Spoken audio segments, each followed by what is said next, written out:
রহস্যজনকভাবে MP আনার হত্যার ১৫ দিন পর অবশেষে পাওয়া গেল কিছু মাংসের টুকরো।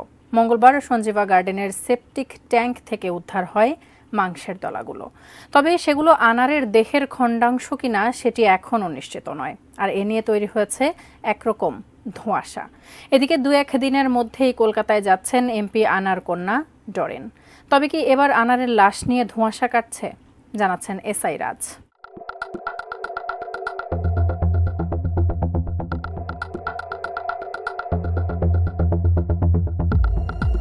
ঝিনাইদহ ৪ আসনের সংসদ সদস্য আনোয়ারুল আজিম আনার হত্যার পর মরদেহের খোঁজে কলকাতার বিভিন্ন জায়গায় চলছে শ্বাসরুদ্ধকর অভিযান।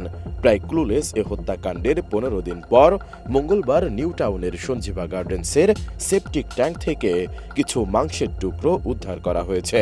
তবে তা এমপি আনারের কিনা সেটা এখনো নিশ্চিত হওয়া যায়নি।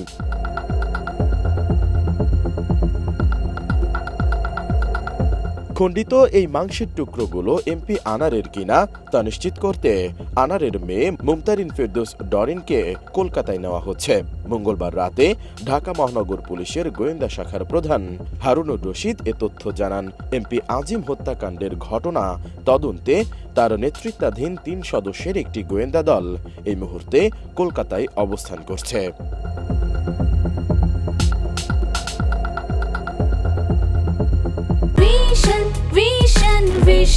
100% কপার কন্ডেন্সারে তৈরি ভিশন ফ্রিজ, তাই গুণে মানে অটুট থাকে বছরের পর বছর। হারুন বলেন, এমপি আনারের পরিবারের কাউকে কলকাতায় নিয়ে আসা ছাড়া দ্রুততম সময়ে লাশ শনাক্তকরণ সম্ভব নয়। তার মেয়ে ডরিনকে ইতোমধ্যেই বিষয়টি জানানো হয়েছে। ২-১ দিনের মধ্যে ডরিন এবং এমপির ভাই কলকাতায় আসতে পারেন। এদিকে বাবার দেহের খণ্ডাংশ শনাক্তে পুলিশের ডাকে ডিএনএ স্যাম্পল দিতে কলকাতা যাবেন বলে জানিয়েছেন তার মেয়ে মুমতারিন ফেরদৌস ডরিন। গোয়েন্দা শাখার প্রধান হারুন বলেন, আমরা বাংলাদেশ থেকে আসার পরেই ফ্ল্যাটটি পরিদর্শন করেছি। এরপর আমরা কলকাতার সিআইডিকে রিকোয়েস্ট করি সেখানের সুয়েরেজ লাইন দেখার দরকার আছে। সিআইডি খুব আন্তরিকতার সঙ্গে কাজ করছে। বাংলাদেশে গ্রেপ্তার হওয়া ঘাতকদের কাছ থেকে পাওয়া তথ্য দিয়ে আমরা সিআইডিকে সহযোগিতা করছি। ডিবি প্রধান বলেন, সেপটিক ট্যাঙ্ক থেকে বেশ কিছু মাংসের টুকরো উদ্ধার করা হয়েছে। এই মাংসগুলোকে ফরেনসিকের জন্য রাখা হয়েছে। পাশাপাশি ডিএনএ টেস্টও করা হবে। এর আগে গত ১২ মে চিকিৎসার জন্য ঝিনাইদহের কালীগঞ্জ থেকে চুয়াডাঙ্গার দর্শনার গেদে সীমান্ত দিয়ে ভারতে যান এমপি আনোয়ারুল আজিম। তিনি পশ্চিমবঙ্গে বরাহনগর থানার মণ্ডলপাড়া লেনে গোপাল বিশ্বাস নামে এক বন্ধুর বাড়িতে ওঠেন। পরদিন ডাক্তার দেখানোর কথা বলে বাড়ি থেকে বের হন।